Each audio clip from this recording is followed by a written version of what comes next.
ध्याये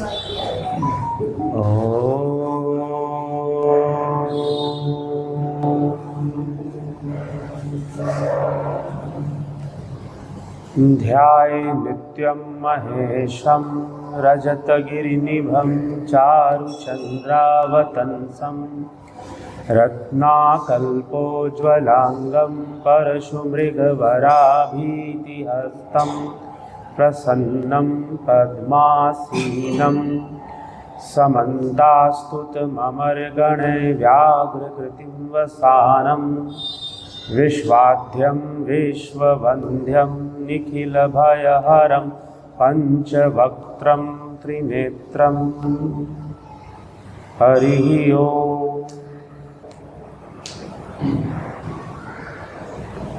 तो भगवान भोलेनाथ का ध्यान करते हुए हम लोग अपनी चर्चा शुरू करेंगे शिव का ध्यान करके।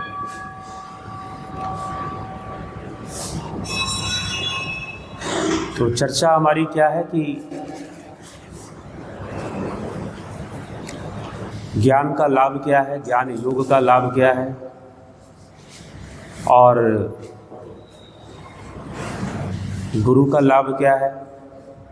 तो आज हम इसी विषय पर चर्चा करेंगे और गुरु की आवश्यकता क्या है, कितनी आवश्यकता है, इन सब विषयों को हम समझने का प्रयास करेंगे। ठीक है, आप प्रश्न भी पूछ सकते हैं बाद में।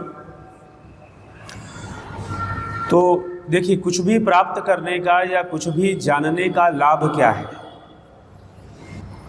या कुछ भी करने का लाभ क्या है। हम कुछ भी करते हैं तो किस लिए करते हैं, क्यों करते हैं, और हम क्यों करना चाहते हैं। ठीक है, तो इस प्रश्न का ही क्या उत्तर है। हम भोजन ही करते हैं तो क्यों करते हैं।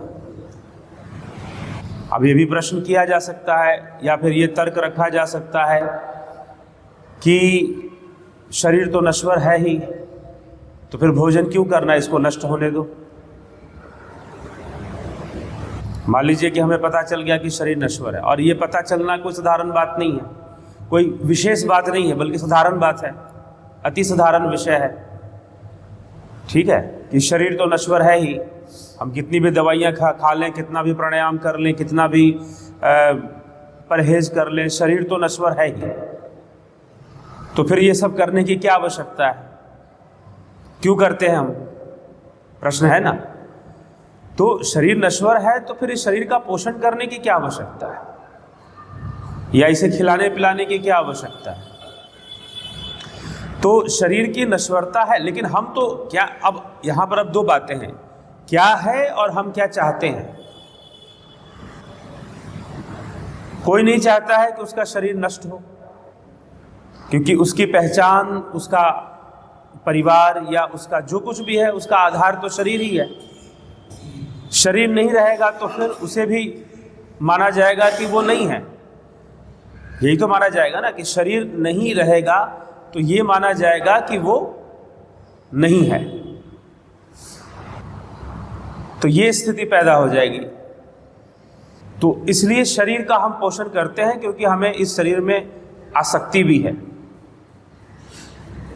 आसक्ति भी है, हमें शरीर में मोह भी है, तो हम शरीर का पोषण करते हैं। शरीर में होने के कारण हमारे रिश्ते नाते, परिवार, समाज में पहचान सब हमारे चेहरे और नाम से है, रूप नाम से है। उन सब में हमारी आसक्ति होने के कारण हम इसका पोषण करते हैं। तो एक तो कारण, हालांकि हम ये भी जान चुके हैं कि हम इसके क्षय को रोक नहीं सकते, ये खत्म हो जाएगा, ये नश्वर ही है, नाशवान ही है, ये नष्ट ही हो जाएगा। लेकिन फिर भी हमारी कोशिश है कि जितना बना रह सके बन ले, जितने दिन जीवित रह जाए उतना दिन जीवित रह ले, जितना युवा हो जाए युवा रह ले। कुछ लोग युवावस्था के लिए बनाकर रखना चाहते हैं, कुछ लोग वृद्धावस्था में भी नहीं मोह छूटता है। लेकिन प्रकृति का अपना जो एक चल रहा है सिद्धांत कि यह शरीर खत्म होता है, नष्ट होता है, लोग मृत्यु को प्राप्त होते हैं, तो भी हम इस शरीर का निर्वाह करते हैं, तो भी हम इस शरीर का पोषण करते हैं, और शरीर को स्वस्थ रखने की जितनी भी जानकारियां हैं उसका हम जो है प्रयास करते हैं, कोशिश करते हैं। तो हमारा कुछ उद्देश्य होता है। कुल मिलाकर अगर आप देखेंगे तो हमारा उद्देश्य क्या है? हमारा उद्देश्य है शांति, हमारा उद्देश्य है सुख, कि हम सुखी हो, समाज भी सुखी हो, और हमारे जो ऋषि मुनि या हमारे शास्त्र जो कहते हैं सर्वे भवन्तु सुखिनः सर्वे सन्तु निरामया सर्वे भद्राणि पश्यन्तु मा कश्चित् दुर्भाग् भवेत्, कि सभी सुखी होने चाहिए, सभी निरोग होने चाहिए और सबके जीवन से दुख चला जाए, ऐसा प्रयास होना चाहिए। तो ऐसा प्रयास हम लोग करते हैं, कोशिश करते हैं कर्म से, अपने दूसरों की यथासंभव लोग पुण्य कमाने के लिए दूसरों की सहायता भी करते हैं। पुण्य कमाने के लिए ना भी करें, उनको लगता है कि हाँ भाई लोगों की सेवा करनी चाहिए, तो उसके लिए भी करते हैं।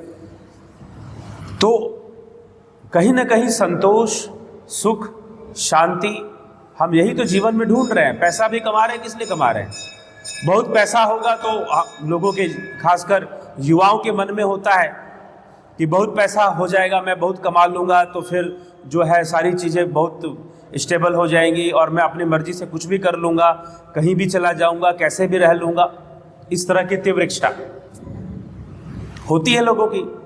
कई युवा ऐसा सोचते हैं, लेकिन पढ़ाई लिखाई और कमाने के बाद भी जब उनको लगता है कि नहीं, चीज़ें तो हमारे अनुसार से नहीं चल रही, और पैसा खर्च करके भी हम बहुत कुछ नहीं कर सकते, क्योंकि बहुत सारी चीज़ें पैसों की सीमा के बाहर भी है, और बहुत सारी चीज़ें हम दूसरे कारणों से भी नहीं कर सकते। अगर धन है तो भी नहीं कर सकते, परिस्थितियां वैसी नहीं है, परिस्थितियां वैसी नहीं है। अब परिस्थितियां वैसी नहीं है तो फिर क्या करे मनुष्य? अब जो भी परिस्थितियां, क्योंकि पैसा तो एक पक्ष है जो हमारी कई ज़रूरतों को पूरा कर देता है, लेकिन दूसरे कई पक्ष हैं जो नकारात्मक रूप से हमारे जीवन में आ जाते हैं। कुछ भी आ सकता है, रिश्तेदार हो सकते हैं, हो सकता है कि पैसा तो बहुत है लेकिन आदमी के पास पढ़ाई लिखाई अच्छी नहीं है, कुछ दूसरी कमियां आ सकती हैं, दूसरी मजबूरियां आ सकती हैं। तो अनेकों प्रकार के हो सकते हैं पैसा धन होने के बाद भी, लेकिन हम सुखी नहीं हो पाते हैं। जब आदमी 40, 45, 50 साल तक कुछ लगता है कि नहीं हो पाया, फिर सोचता है कि ये अध्यात्म को समझना चाहिए। तो ये जो हमें सुख मिले, शांति मिले, हम संतुष्ट जीवन जिए, बस जो ज्ञान का उद्देश्य भी यही है। ज्ञान का उद्देश्य या अध्यात्म का उद्देश्य भी यही है कि हमें शांति मिले, हम सुखी जीवन जिए, हम शांत जीवन जिए। दूसरा उद्देश्य क्या है ज्ञान योग का? कि हमें मोक्ष मिले। आज पूरा लोग कुंभ में भीड़ लगा रहे हैं, कहा जाता है कि वहां मोक्ष मिल जाएगा कुंभ मेला में। तो मोक्ष मिल जाएगा। मोक्ष क्या है? मोक्ष चाहिए ही क्यों? जिनको, अब जो लोग मोक्ष के लिए वहां डुबकी लगाने जा रहे हैं, उन्हीं से पूछ लो कि भाई तुमको मोक्ष क्यों चाहिए। तो बहुत सारे लोगों को यही नहीं पता कि मोक्ष हमें चाहिए ही क्यों, क्या आवश्यकता है। मोक्ष का मतलब है मुक्ति। हमें मुक्ति चाहिए। हमें मुक्ति किस चीज से चाहिए और क्यों चाहिए? बहुत सारे मुक्ति ढूंढने वाले लोग, तीर्थ यात्राओं में भटकने वाले लोग, उनको यही नहीं पता होता है मुक्ति चाहिए किस चीज से। तो किसी को मुक्ति चाहिए, कोई आदमी है उसको मुक्ति चाहिए अपनी पत्नी से, कोई सास है उसको चाहिए अपनी मुक्ति अपनी बहू से, बहू को सास से मुक्ति चाहिए, किसी को अपने पति से मुक्ति चाहिए, तो किसी को कुछ, मतलब कि अनेकों संसार में। अब क्यों? वास्तव में समझना क्या है, अध्यात्म पहले क्या समझाता है, अध्यात्म में पहले कौन सी बातें की जाती हैं। पहले परिस्थिति की बात होती है कि परिस्थिति को हम पहले समझें। परिस्थिति क्या? यह पूरा संसार, यह हमारा जीवन, ये कैसा है, इस विषय को हम पहले समझें। इसीलिए पहले समझते हुए ही ये बात कही गई। बुद्ध ने जो कहा संसार दुखमय है, या सांख्य सूत्र भी कहता है संसार दुखमय है। महर्षि पतंजलि कहते हैं योग सूत्र में साधन पाद में कि जो संसार के सुख दिखाई भी देते हैं थोड़े बहुत, उनको भी दुखमय ही समझो, क्योंकि उनका अभाव होते ही दुख पैदा होता है। और अभाव होते ही दुख क्यों पैदा हुआ? क्योंकि उसका भाव हुआ। तो अभाव हुआ। अगर मान लीजिए कि आज मेरे पास या किसी के भी पास इतने पैसे हैं कि वो कभी भी लाख रुपए खर्च कर दे, तो हैं तो वो लाख रुपए खर्च कर सकता है। 2 दिन बाद मान लीजिए कि उसके पास इतने भी पैसे नहीं कि 10 रुपए खर्च कर सके, अब अभाव हो गया तो दुख तो होगा। तो पहले था, तो अब ये स्थिति तो बनती रहेगी, कभी होना और कभी ना होना। कभी धन का होना, एक ही जीवन में कई बार लोगों का हो जाता है कि बहुत धनवान भी हो जाते हैं, बहुत गरीब भी हो जाते हैं, एक ही जीवन में देख लेते हैं दोनों। और एक ही जीवन में ऐसी परिस्थितियों को देख लेते हैं। कई बार ऐसे लोग भी होते हैं जो बहुत अमीर घर में जन्म ले लेते हैं, फिर लेकिन बुढ़ापे तक आते आते सब कुछ खत्म हो जाता है। ऐसे हैं, वर्तमान में भी ऐसे कई लोग मिल जाएंगे।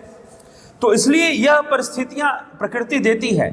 तो अब वो जब जीव देखता है कि ये जो भी प्रकृति का चाल है वो हमारे वश में नहीं है, बस समस्या ये है कि ये प्रकृति कुछ समय के लिए हमें ये एहसास करा देगी कि हमारी चीजें हमारे कंट्रोल में है। चीजें हमारी कंट्रोल में, कुछ समय के लिए हमें ऐसा फीलिंग हो जाएगा, ऐसा हमें लग जाएगा कि चीजें हमारी कंट्रोल में है, लेकिन चीजें हमारी कंट्रोल में होती नहीं है। प्रकृति अपने ही नियम से चलती रहती है। अब फिर बाद में लगता है कि हम तो सारी व्यवस्था के कठपुतली मात्र हैं, हम कर ही क्या रहे हैं। ना तो इन इंद्रियों से भी जब हम अनुभव कर रहे हैं वो सत्य नहीं है। इंद्रियों से भी जो अनुभव कर रहे हैं वो इंद्रियां ही हमें बता रही हैं। तो जब ये सत्य, तो अध्यात्म का, ज्ञान योग का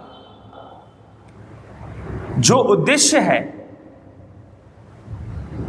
वो इस सत्य को समझना है। पहले तो हम सत्य को समझें, हम परमात्मा के सत्य को जानने की जरूरत नहीं है। पहले संसार के सत्य को समझो कि संसार कैसे चल रहा है, प्रकृति कैसे चल रही है, इसमें हमारी क्या बाध्यताएं हैं। हम सीधा परमात्मा तक पहुंचे, हमें आवश्यकता ही क्या है किसी परमात्मा को जानने की।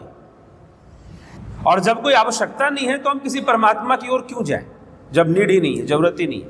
बहुत सारे लोग हैं पूरे विश्व भर में जो बिल्कुल इस भावना में नहीं रहते हैं कि हमें परमात्मा की आवश्यकता क्या है, हमें कोई नीड नहीं है। यूरोप के अंदर चले जाइए, बड़े बड़े साइंटिस्ट, बड़े बड़े अरबपति खरबपति लोग जिनके पास संपूर्ण सामर्थ्य है, वो किसी ऊपर वाले को नहीं मानते और उनको नहीं लगता कि हमें कोई नीड है कि हम माने। ठीक है, और ये ऐसे लोगों की संख्या बढ़ती जा रही है। अब हम कहें कि वो गलत है, वो नास्तिक है, हमारा क्या आधार है कहने का कि हम उनको ऐसा कहें कि वो गलत है। सिर्फ एक समय था, आज दुनिया किस ओर चल रही है। एक समय था कि अगर आप ईश्वर को नहीं मानते हो तो आप सबसे बुरे इंसान हो। और एक डाकू, चाहे उसने कितनी हत्याएं की हो, डाके डाले हों, बलात्कार किए हों, और अगर वो यूरोप के अंदर जो ईसाइयत और जो अब्राहमिक रिलीजन जो चला वो ऐसे ही चला, अगर वो आता है चर्च में, फादर के कान में कहता है कि मैं कन्फेस करता हूं, उसी समय फादर कहता है कि welcome in the haven of God, state of God, ऐसे बोलेगा, उसे वेलकम बोलेगा कि आपको ईश्वर के साम्राज्य में आपका सम्मान है, आपका वेलकम है, स्वागत है। लेकिन एक आदमी ने कितना भी पुण्य किया हो, अगर वो ये कह दे कि मैं ईश्वर को नहीं मानता हूं, तो वो एक गलत इंसान हो गया। चाहे उसने कितने भी अच्छे कर्म किए हो, लोगों की कितनी भी सहायता की हो। तो वो समय था आजादी के समय या उससे पहले, लेकिन दुनिया बदलती गई। लोगों ने देखा कि इस चीज से हमें कोई समाधान तो मिल नहीं रहा है, इसलिए लोगों के अंदर जो है इस तरह की मान्यता के प्रति कि हम पहले ही मान ले कि ऊपर में कोई बैठा है, दुनिया चला रहा है,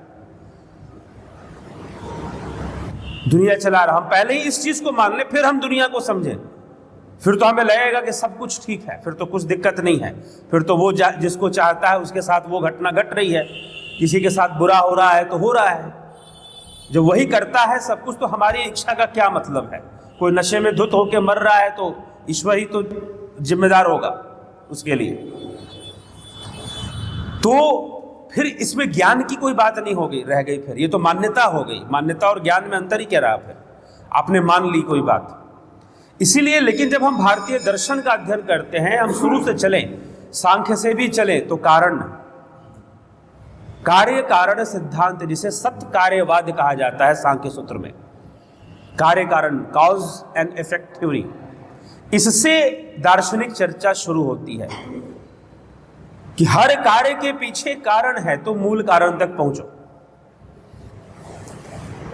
तो कारण तक पहुंचने की प्रक्रिया शुरू हुई फिर कि कारण क्या है, हमारे शरीर का कारण क्या है, मन का कारण क्या है, परिस्थितियों का कारण क्या है, इसकी खोज शुरू हो गई। और यही दार्शनिक खोज कहिए या इसको वैज्ञानिक खोज कहिए। इसीलिए पाश्चात्य विचारकों ने कहा philosophy is the mother of science, क्योंकि जो दार्शनिक विचारधारा है वही आगे बढ़कर विज्ञान का रूप धारण कर लेती है। तो हमारे दार्शनिकों ने, हमारे वैदिक ऋषियों ने, उन्होंने शुरू की, कारण जानने की कोशिश की कि कारण क्या है, क्यों है, और इस प्रक्रिया में वो चलते गए, कहते गए, और उसका निचोड़ ये निकला कि संसार दुखमय है, संसार दुखमय है। और उससे भी बड़ा निचोड़, चलो संसार दुखमय है, इस बात में संसार मिथ्या साबित नहीं हो रहा, दुखमय तभी है ना जब सत्य है। अब एक नई दर्शन आया जिसे हम कहते हैं वेदांत, उसने इस विचारधारा का खंडन किया, बाकी हर चीज मान ली। वेदांत ने सांख्य के सारे आधार को स्वीकार कर लिया, तत्व को स्वीकार कर लिया, 25 तत्वों की व्याख्या को स्वीकार कर लिया, सब मान लिया, लेकिन कहा कि एक बात नई चीज आई कि संसार मिथ्या है। और ये राजा जनक और अष्टावक ऋषि के संवाद से यहां से चर्चा शुरू होती है और आदि गुरु शंकराचार्य तक ये चर्चा चलती है कि संसार मिथ्या है, इंद्रियों से जो आप देख रहे हो वो मिथ्या है, जो आप अनुभव कर रहे हो मिथ्या है, संसार का सुख भी मिथ्या, दुख भी मिथ्या। हाँ, संसार से वैराग्य उत्पन्न करने के लिए ऋषियों ने कहा संसार दुखमय। महर्षि पतंजलि ने भी कहा कि जो सुख के रूप में अनुभव हो रहे हैं वास्तव में वो भी दुख ही है, उसका परिणाम या तो दुख के रूप में हो जाएगा या उसके अभाव में दुख का अनुभव होगा। तो कुल मिलाकर संसार दुखमय है। फाइनल जो उन्होंने रिजॉल्व किया इस चीज को कि अपने लॉजिक को, और कहा कि संसार दुखमय है। और फिर एक और कि संसार दुखमय भी क्या, ये तो मिथ्या भी है, जो सुख मिल रहा है वह मिथ्या ही है, इंद्रियों से अनुभव गम्य हो रहा है। तो इंद्रियों पर निर्भरता है संसार की, है कि नहीं? इंद्रियों पे निर्भरता है, और इंद्रियों पे निर्भरता होने के कारण ही तो मिथ्या है, क्योंकि इंद्रियां ही तो संसार को प्रकट कर। अभी हमें ठंड लग रही है, हम जैकेट, इनर स्वेटर कुछ भी पहन रहे हैं, कौन अनुभव दे रहा है? इंद्रियां। हमें गर्मी लग रही है, कौन अनुभव दे रहा है? इंद्रियां। ठीक है, किसी की मृत्यु हो गई और कोई जन्म ले लिया, इसका अनुभव कौन दे रहा है? इंद्रियां। इसलिए जन्म मृत्यु भी मिथ्या है। तो जो भी हमें अनुभव हो रहा है ये कहां से आ रहा है? खाने पीने की चीज तो छोड़ दीजिए, वो तो इंद्रियों के वश में ही है। तो जो भी हमें अनुभव हो रहा है वो इंद्रियां दे रही हैं। इसीलिए माया, मिथ्या शब्द का प्रयोग फिर किया गया। लेकिन अब क्या है कि सब मिथ्या है। अब कुछ लोग कहते हैं कि भाई मिथ्या है तो फिर सबको मिथ्या। अब एक वर्ड में अगर कह दिया जाए, किसी को भी उपदेश दे दिया जाए कि अरे ये तो उपदेश देने वाले बहुत है, कुछ ऐसे उपदेश होते ना, पर उपदेश कुशल बहुतेरे, दूसरों को उपदेश देना बड़ा आसान होता है। It is easier to say principles than to follow it. बहुत आसान होता है किसी को उपदेश देना खुद फॉलो करने की तुलना में। तो यह गोस्वामी तुलसीदास जी ने यही बात कही कि पर उपदेश कुशल बहुतेरे। दूसरों को उपदेश देने के लिए मतलब कि देखिए, दूसरों के मामले में सब जज बन जाते हैं, अपने मामले में सब वकील बन जाते हैं, वही बात होगी। ठीक, तो अपने मामले में जज बन जाए व्यक्ति, दूसरों के मामले में वकील बने, तो वही फिर वो महात्मा ही हो गया फिर तो। ठीक, तो इसलिए ये चीजें हैं। तो संसार की जो स्थिति है उसको समझना, अगर हम चाहते हैं कि हम अपने आप को सुखी कर लें, ज्ञान योग का उद्देश्य या गुरु धारण करने का उद्देश्य हमें गुरु के पास जाना है, ज्ञान धारण करना है, उसका उद्देश्य यही है कि हमारे जीवन में सुख शांति आए और हम परम सुख या परम शांति को हम प्राप्त कर सकें। उद्देश्य यही है, करना हमें इसीलिए है। अब मान लीजिए कि पैसे हमने कमाए, तो पैसा तो हमें सुख देता है कि हमने ये सामान खरीद लिया, वो सामान खरीद लिया, घर खरीद लिया, गाड़ी खरीद लिया, और उससे हमने सुख प्राप्त। या कोई रिश्ते नाते, हमने शादी ब्याह किया, हमारे रिश्ते नाते बने, पत्नी हुई, बच्चे हुए, परिवार हुआ, तो उनसे हमें सुख की प्राप्ति हो। अब यह तो प्रारब्ध पे निर्भर है कि हमें सुख मिलेगा उस ढंग से कि नहीं मिलेगा। लेकिन जो है, हम यह विचार करें कि अब आध्यात्मिक ज्ञान जब मनुष्य को सुख नहीं मिलता है, अपनी सांसारिक व्यवस्था कर लेने पर भी नहीं मिलता है, उसे शांति नहीं मिल रही है, उसे सुख नहीं मिल रही है। राजा याति जो थे वो भोग में बहुत लिप्त थे, बहुत आसक्त थे, और बहुत आसक्त अपनी पत्नियां, उनकी 3 पत्नियां थी, बहुत उच्च कुल से थी सारी। उसके बाद वो अप्सराओं के संग में भी रहना उन्होंने शुरू कर दिया, यहां तक कि इतने आसक्त हो गए कि उन्होंने अपने पुत्रों से कहा कि तुम मुझे अपनी जवानी दे दो, मैं अभी भोगों को भोगूंगा। पहले पुत्र से मना कर दिया, दूसरे से, तीसरे से, लास्ट में जो छठा पुत्र था, कुरु, पुरु, यदु, इनके ये सारे याति के पुत्र थे। यदु से यदुवंश चला, तो यदुवंशियों को श्राप दिया उन्होंने, सारे पुत्रों को श्राप दिया, सबसे छोटे वाले को नहीं दिया, क्योंकि उसने अपनी जवानी देने के लिए तैयार हो गया। ठीक है पिताश्री, मैं आपका वृद्धावस्था लूंगा और अपनी जवानी देता, मुझे इस संसार में आसक्ति नहीं है। तो ठीक है, वो ले ली जवानी। जवानी लेने के बाद फिर आगे बढ़े, लेकिन मन विचार करने लगा। मन तो दुखी था कि अपने जवान पुत्र की जवानी मैंने ले ली, उसे अपना बुढ़ापा दे दिया। अब उन्हें श्राप मिला था शुक्राचार्य से कि तुम बूढ़े हो जाओगे, इसलिए वो वृद्धावस्था को प्राप्त कर गए थे। बहुत प्रार्थना करने पर उन्होंने कहा कि देखो ठीक है, श्राप तो नहीं हटेगा, लेकिन तुम किसी पुत्र से अपनी जवानी ले सकते हो, ऐसा वरदान दे दिया था। ठीक है, अब वो क्या वरदान था, हमें यहां पर आशय समझना है, उसका दर्शन समझना है, कथा में क्या तथ्य है। तो राजा याति जब अपने पुत्र की जवानी लेकर आगे बढ़े और भोगों में फिर अप्सराओं के पास जाना, ये सब करने लगे, धोखा मिला फिर बाद में उनको, और फिर उनको लगने लगा कि ये इच्छा मेरी पूर्ण ही नहीं हो रही है। अब हमारी जितनी भी इच्छाएं हैं, आहार, निद्रा, भय, मैथुन, ये कभी पूर्ण होती हैं क्या? किसी का पेट आज तक भरा है क्या? किसी का पेट आज तक नहीं भरा, तो कहां से आहार की इच्छा पूर्ण हो जाएगी? अच्छा भोजन प्राप्त करने की इच्छा भला कैसे पूर्ण हो सकती है? जब तक शरीर है तो नहीं पूर्ण हो सकती।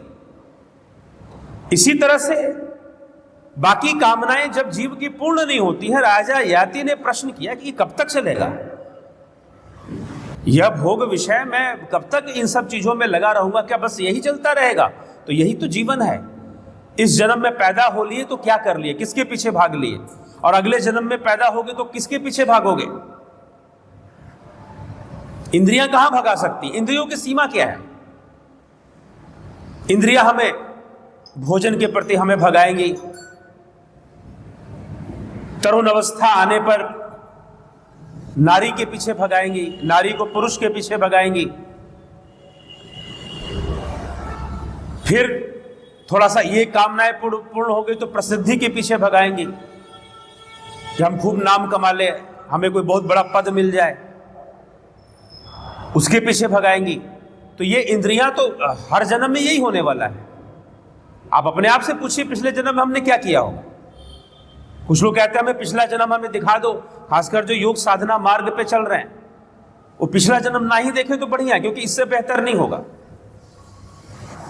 ठीक है, अगर हम इस जन्म में कुछ दुख संताप भोग रहे हैं तो क्यों भोग रहे हैं भाई? पीछे का कुछ बिगड़ा होगा तभी तो भोग रहे हैं, पीछे का कुछ गड़बड़ हुआ होगा तभी तो भोग रहे हैं ना, नहीं तो नहीं भोगते। तो क्या करना है पीछे वाला जानकर? पीछे वाला जानकर इससे बढ़िया है कि हम समझ लें, पीछे जानकर भी वही बात समझ में आएगी कि भाई पीछे कुछ कर्म हुए थे, इस जन्म में हमें बनाने हैं, संभालने हैं, सुधारने हैं, और हमें कर्म बंधन से मुक्ति प्राप्त करना। अब ये है कि जब हमें समझ में आ गया कि ये चक्र चल रहा है, इंद्रियों का चक्र, और फिर इंद्रियों के कारण गुणों, 3 गुणों के कारण कर्म का चक्र चल रहा है, तो जब कर्म का चक्र चल रहा है, हम कर्म बंधन में हैं और हम इसी चक्र में हम फंसे हुए हैं, तो हमें इससे मुक्ति चाहिए, क्योंकि इसमें हमने देख लिया हमें कहीं से भी पूर्ण सुख की हमारी पूर्णता इसमें नहीं होने वाली है। हम इसमें पूर्ण नहीं होने वाले हैं। हम सोचें कि हम पूर्ण सुखी हो जाएंगे, हम सोचें कि हमें बहुत बढ़िया स्वादिष्ट भोजन मिल जाए। राजा याति ने ये सब सोचना शुरू कर दिया। याति ने कहा कि कितने युगों में, कितने उसमें मैं कितना सुख भोगूंगा। राजा भर्तृहरि को लगा, 3 विवाह उन्होंने किए, तीसरी पत्नी से, ऐसी कथा आती है, धोखा उनको मिला। उनको लगा कि मैं कब तक इन सब चीजों में भागूंगा, इसकी क्या सीमा है। मैं राजा हूं, विश्व में एक से एक सुंदर नारियां में कितना किसके किसके पीछे भागूंगा, और क्या यही मेरा जीवन है? क्या मैं अपने नियंत्रण में हूं या नहीं हूं? तो जब ये महसूस हुआ याति को, भर्तृहरि, उन्होंने कहा कि नहीं, अब नहीं, ये तो जितना बढ़ाओ बढ़ते जा रहा है। बात सही है, अगर आपका पेट अगर 4 रोटी में भरता है, आप 5वीं खानी शुरू कर दो, 1 महीने बाद फिर 5 में ही भरेगा, फिर पेट 5 ही मांगेगा। फिर आपने उसको 5 की आदत डाल दी। तो संपूर्ण भोग जैसे कि अग्नि में, हवन में घी डालते हैं हम, वैसे हैं। राजा याति ने कहा जैसे अग्नि में घी डाला जाए वैसे संसार के भोग है। जितना भोगोगे उतना उनकी तृष्णा बढ़ जाती है।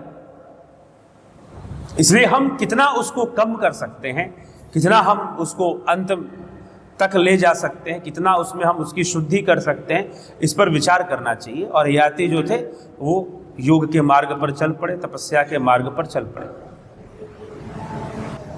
ठीक है, ज्ञान के मार्ग पर वो चल पड़े। भर्तृहरि ज्ञान के मार्ग पर चल पड़े। तो इसलिए, और कुछ अब इनमें इनकी तो ये स्थिति थी, लेकिन कुछ ऐसे थे इसलिए उनको सर्वश्रेष्ठ माना गया, पारंगत माना गया।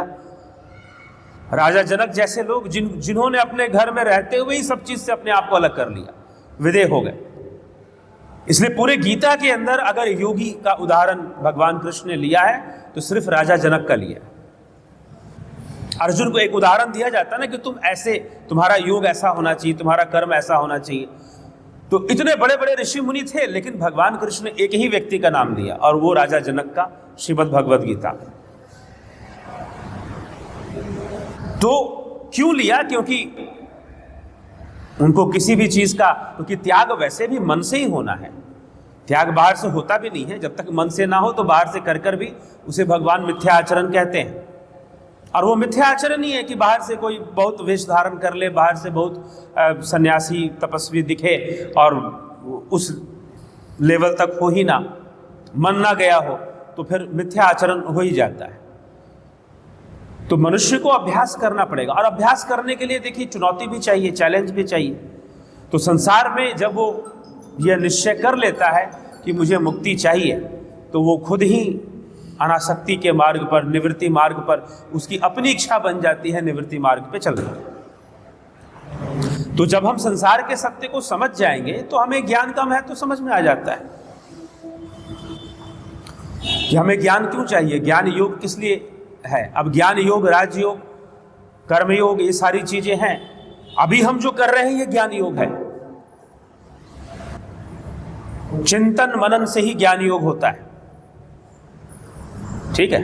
अभी जो हम कर रहे हैं ज्ञान योग है। अब जो भी हमने ज्ञान, क्योंकि यहां ज्ञान योग से ही शुरुआत होती है, इसलिए कहा गया ज्ञान योग के बिना मुक्ति संभव नहीं। तो हम जब ये ज्ञान योग होगा तो उसके बाद चिंतन मनन होगा, तो हम उसे कर्म योग में उतारेंगे। फिर है राजयोग। स्वामी विवेकानंद ने ज्ञान योग, कर्म योग, भक्ति योग, राजयोग। अब ज्ञान योग और कर्म योग, इनका पक्ष अलग है। भक्ति योग, राजयोग का पक्ष अलग है। पक्ष अलग होने का कहने का मतलब ये मत गलती से समझ लेना कि ये चारों अलग अलग रास्ते हैं। ये चारों अलग अलग रास्ते नहीं है, ये एक रास्ते पर चलने की 4 पहिए हैं। जैसे आप गाड़ी से चल रहे हो तो गाड़ी के 4 पहिए हैं, तो चारों पहिए चलने चाहिए तब गाड़ी चलती है। तो ये चारों साधन हैं। कई बार इस संशय में इतने लोग पड़े हुए हैं और एक दूसरे की निंदा करना, एक दूसरे को गलत साबित करना कि नहीं ज्ञान योग श्रेष्ठ है, भक्ति योग श्रेष्ठ नहीं है। कुछ लोग कहते हैं नहीं योग श्रेष्ठ नहीं है, भक्ति श्रेष्ठ नहीं है। योग का तो अर्थ ही है जुड़ना। योग का अर्थ है स्वयं में स्थित होना, परमात्मा में स्थित होना। और परमात्मा में स्थित होने की आवश्यकता इसलिए है क्योंकि संसार का स्वरूप ऐसा है, जो हमने अब तक चर्चा की। संसार का स्वरूप ऐसा है, हमने जो चर्चा की कि भाई क्यों संसार दुख में है और क्यों मिथ्या है।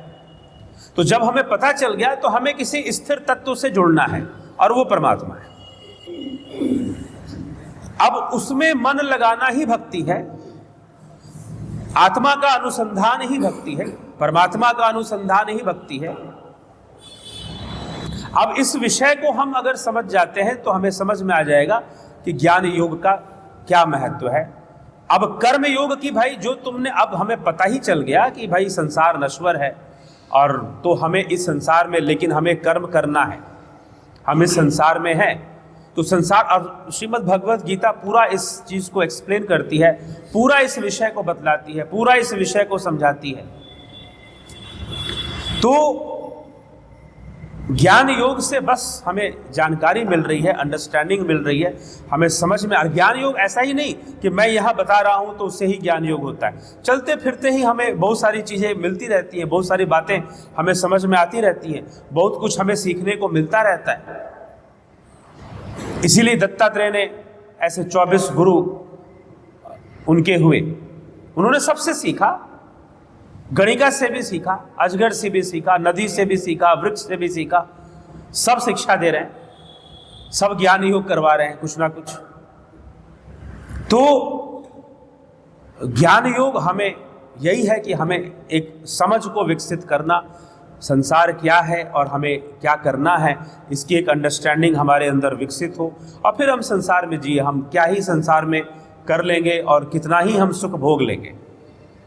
हम सिर्फ अपने सुख की भी हम गणना कहाँ से करते हैं? कैलकुलेशन अगर हमें अपने सुखों की करनी है तो हम अपने आप में कभी नहीं देखते कि हम कितने सुखी, हम दूसरों को देखते हैं। दूसरों को देखकर अपने सुख की फिर हम विचार करते हैं कि भाई उसके जीवन में यह सुख है तो मेरे जीवन में यह सुख क्यों नहीं है। हमारे पास अपना सुख भी नहीं है कोई, इसलिए हम अपने आप में आनंदित हो सके। तो क्योंकि इंद्रियों की स्थिति यही है, इंद्रियां हमेशा इसी चीज के लिए प्रेरित करती हैं। जब हम आध्यात्मिक होते हैं तो हम अपने भीतर सुख ढूंढते हैं और फिर वो हमें मिलता है। फिर चाहे कोई जैसे भी रहे, कैसे भी रहे, हमें क्या लेना देना, हम अपने आप में सुखी होते हैं, शांत होते हैं। उसका प्रयास फिर शुरू होता है। तो इसलिए यह विषय है ज्ञान योग का। जब हम उसी को कर्म में ले आते हैं, अपने कर्तव्य को करते हैं, लेकिन उस कर्म में आसक्त नहीं होते हैं, उसको भगवान कहते हैं कि वो सन्यासी है, वह योगी है। अनाश्रित होकर, अनाश्रितो कर्म फलम कार्यम कर्म करोति स सन्यासी च योगी। जो कर्म फल के प्रति अनाश्रित होकर, जो कर्म फल के प्रति अनाश्रित होकर रहता है, कर्म करता है, करने योग्य सारे कर्तव्यों को पूर्ण करता है, वह योगी है, वो सन्यासी। ना कि मात्र अग्नि कर्मों को त्याग देने से कोई योगी सन्यासी हो जाएगा, बल्कि जो निष्काम भावना से कर्म करता है, और निष्काम भावना से कर्म तब तक संभव ही नहीं हो पाता जब तक हम अपनी बुद्धि को स्थिर ना कर लें और उस परमात्मा को ना जान लें, तब तक ये संभव नहीं हो पाता है। तो गीता फिर समझना भी बड़ा मुश्किल हो जाएगा फिर, क्योंकि यहाँ भगवान ने कह दिया अनाश्रितो कर्म फलम कार्यम, कर्म फलम जो है अनाश्रित होकर कर्म फल के प्रति कर्म करना चाहिए। कर्म करोति स सन्यासी च योगी, वही सन्यासी और फिर वही योगी है। तो अब यहाँ पर ये समझने वाली बात है कि हमने इस विषय को समझा या नहीं समझा। नहीं तो लोगों को, क्योंकि यह बड़ा सूक्ष्म भी है, बुद्धि की स्थिरता को प्राप्त करना या स्थिर आत्मस्थित होना, जिसे कृष्ण कह रहे हैं कि आत्मस्थित हो जाओ, उसी के अंदर स्वाभाविक रूप से निष्काम कर्म आ जाता है। जो आत्मा तत्व को जानता है वो स्वाभाविक रूप से निष्काम कर्म योग को प्राप्त हो जाता है स्वभाव से। एक होता है कि जबरदस्ती निष्काम कर्म करना, कि हम संसार में निष्काम कर्म करें, कामना हो रही है लेकिन फिर भी नहीं, बिना कामना के ही करते हैं क्योंकि करना जरूरी है जो भी है। तो एक इसका अभ्यास, और एक है स्वाभाविक रूप से निष्काम कर्म होना, स्वभाव से ही निष्कामी बन जाना। तो बिना स्थिति के नहीं आएगी, बिना अवस्था के वो चीज नहीं आ पाती। तो अवस्था आए इसके लिए राजयोग और भक्ति योग का अभ्यास होता है। राजयोग और भक्ति योग का अभ्यास होता है। अब राजयोग और भक्ति योग में फिर हठ योग भी है। तो हठ योग और राजयोग बहुत अलग चीजें नहीं है। हठ योग का उद्देश्य भी राजयोग की प्राप्ति है। तो हठ योग में आ जाएगा प्राणायाम की क्रियाएं, प्राणों को साधने की क्रियाएं। फिर हठ योग का जो अनुसंधान है वह शरीर के, और शरीर मन आत्मा का विज्ञान है। सब तीनों कैसे संबंधित है, चक्रों का क्या संबंध है, प्राणायाम का क्या महत्व, वो तो करके पता चलेगा ना। वैज्ञानिक सोच होने का मतलब है एक्सपेरिमेंटल होना, प्रयोगात्मक होना, प्रयोग करना। ठीक है, तो जब हम प्रयोग करते हैं तो हमें समझ में आता है। जब हम प्राणायाम करते हैं और जब हम ध्यान लगाते हैं तो हमारा ध्यान लगता है। तो ध्यान लगना चाहिए। अगर ध्यान नहीं लगता, मन इधर उधर भटकता है, तो आपको हठ योग की आवश्यकता है। तो हठ योग की कुछ क्रियाओं का अभ्यास करेंगे तो ध्यान लगेगा, राजयोग की प्राप्ति होगी। तो अब ये सारे साधन हो गए, ज्ञान योग, कर्म योग, राजयोग, भक्ति योग, हठ योग क्या हो गए? साधन हो गए। अब ये अलग बात है कि योग का एक प्रचार वर्तमान समय में इस रूप में बहुत अधिक हुआ है कि बीमारियां दूर करना है। अब कितना भी प्रयास कर लो, योग के माध्यम से कर लो या फिर बहुत सारी चीजों को अपना कर लो, शरीर की नश्वरता ईश्वरता में तो नहीं बदल जाएगी, वो तो नश्वर रहेगा ही। ठीक है, कोई कितना भी शरीर के लिए कर ले, चाहे योग कर ले, चाहे दवाइयां खा ले, चाहे नेचुरोपैथी कर ले, कितना भी कर ले, शरीर तो नश्वर रहेगा ही। शरीर तो नश्वर है। तो इसलिए यह हमें शरीर के पीछे, योग का उद्देश्य शरीर को ठीक रखना नहीं है, लेकिन योग, हालांकि सबसे बड़ा जो व्यापार चलता है पूरी दुनिया भर में, सबसे बड़ा व्यापार, सबसे बड़ा बिजनेस जो चलता है वो इसी चीज को लेकर है कि आप कितने स्वस्थ रह सकते हैं पूरी दुनिया भर।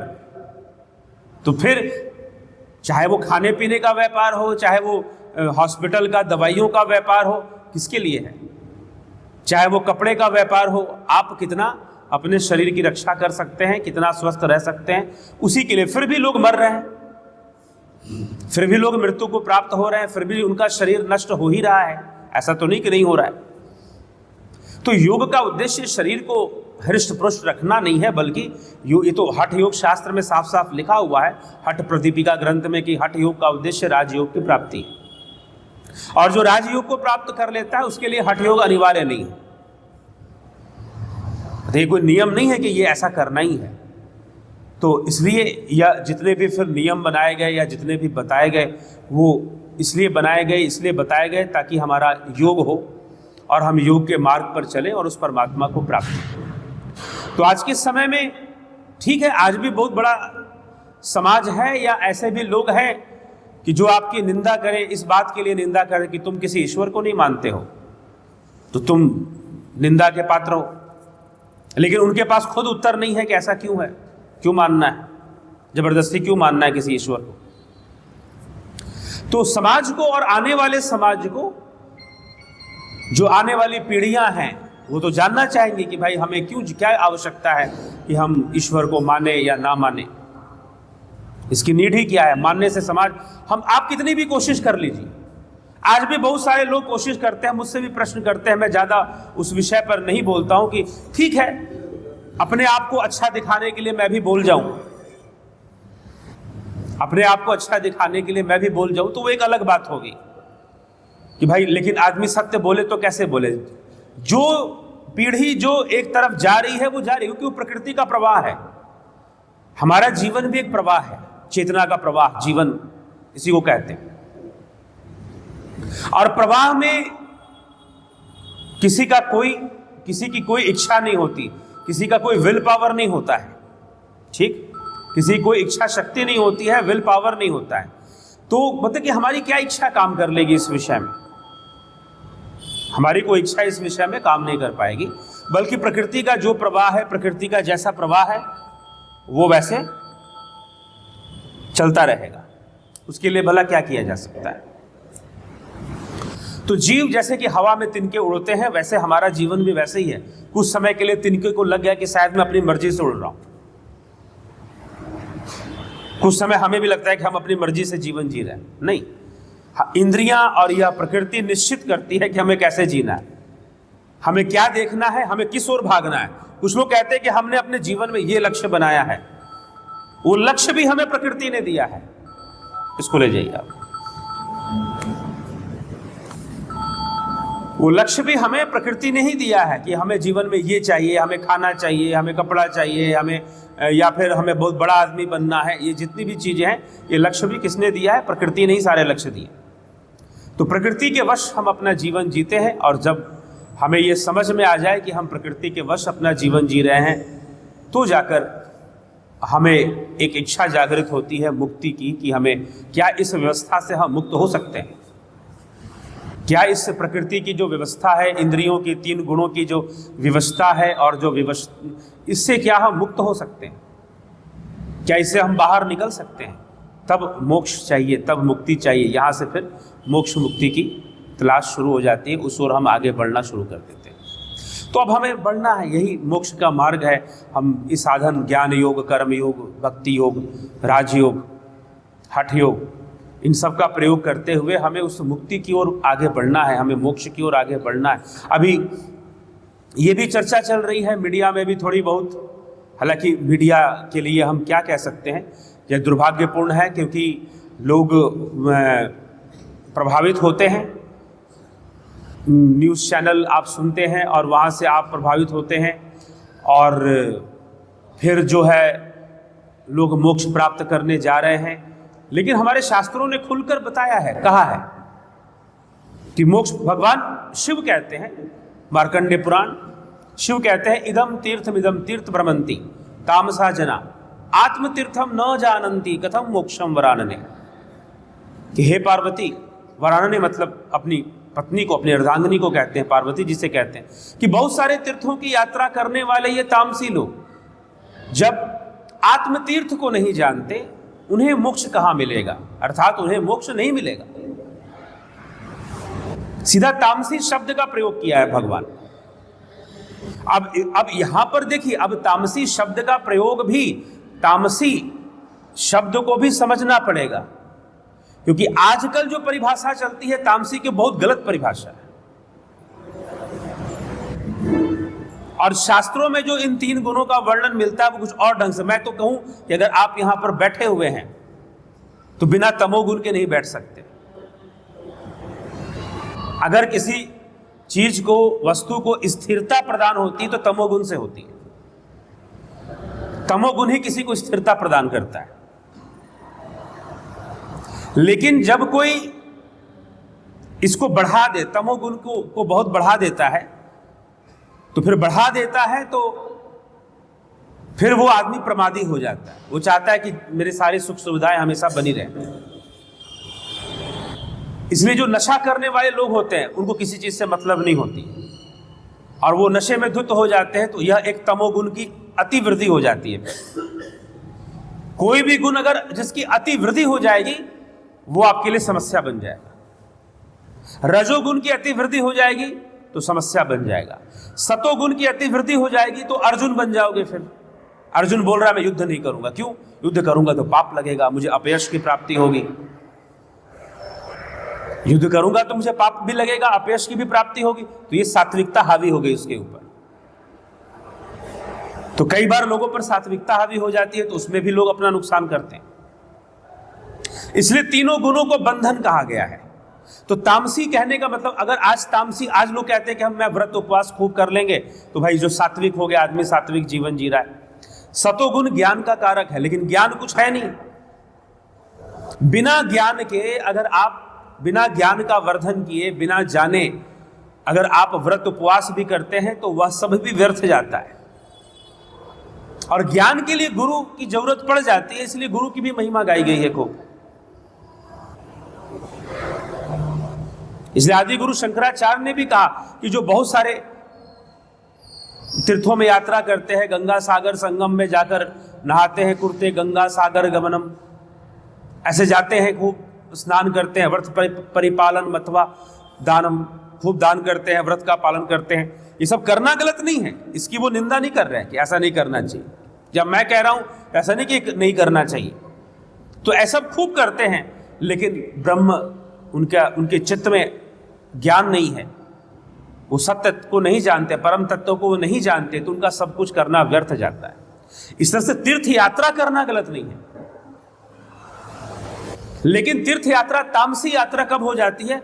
जब आपने ये फिक्स कर दिया कि भाई इसी से मेरा कल्याण हो जाएगा, इसी से सब कुछ हो जाएगा और कुछ करने की आवश्यकता नहीं है, हमें आत्मज्ञान की आवश्यकता नहीं है। उनके लिए भगवान ने कहा कि ऐसा जो मान, क्योंकि तीर्थों की महिमा कैसे बनी? ऋषियों से बनी, संतों से बनी,